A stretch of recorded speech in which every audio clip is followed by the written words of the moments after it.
Hello, friend. It's your old pal Micromaker reaching back out to you and hope you're doing well. We're reaching back to a time when EA didn't stand for evil actualized, but rather a respectable gaming company. The year was 1993, and for its 22-year anniversary and the best spookiest time of the year, we are talking Haunting, starring Polterguy on the Sega Genesis. It's not easy being a ghost these days with busters and whatnot. Even worse when you become one because someone sold you a bummer of a skateboard that you died from.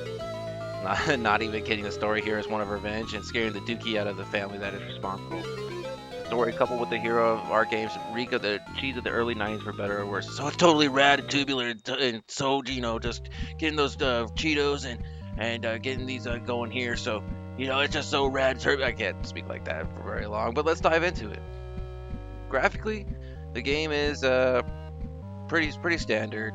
It's a little above average, but the main draw of the game would be the scare animations. So you get three different kinds of scares.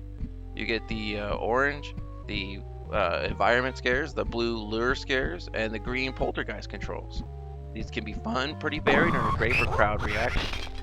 From lava appearing to the chairs growing mouths, the varied structure is there, but there are times when the room can get old while terrifying the family.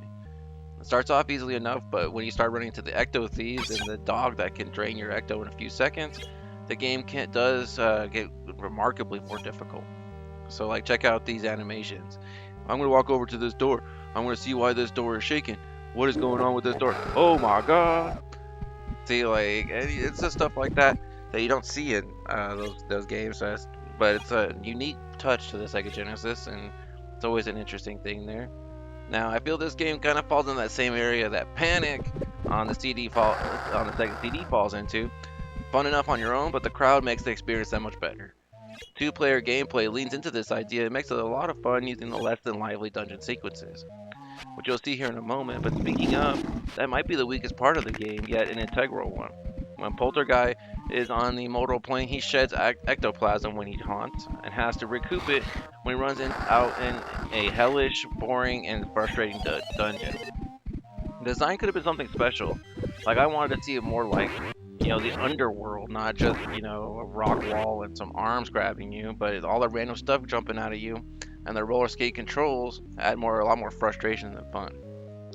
I always hoped that there would be like a hell or some flavor to the underworld, but you're just not there long enough for it to really matter.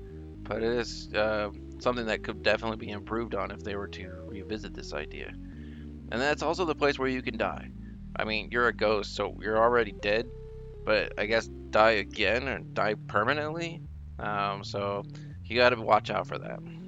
Now, the audio is a bit of a mixed bag.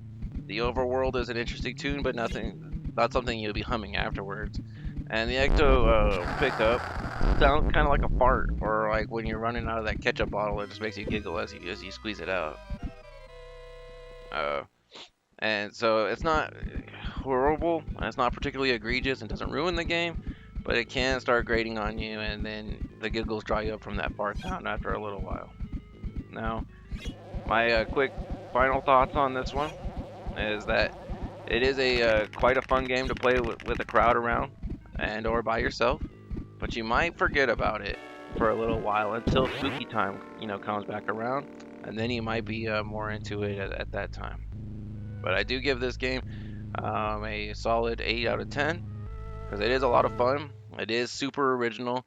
The graphics are fun, and it's fun scaring these folks. I mean, they are slime balls after all, so it's always good in horror movies and horror games when the people getting scared are, not the fabric of a moral society.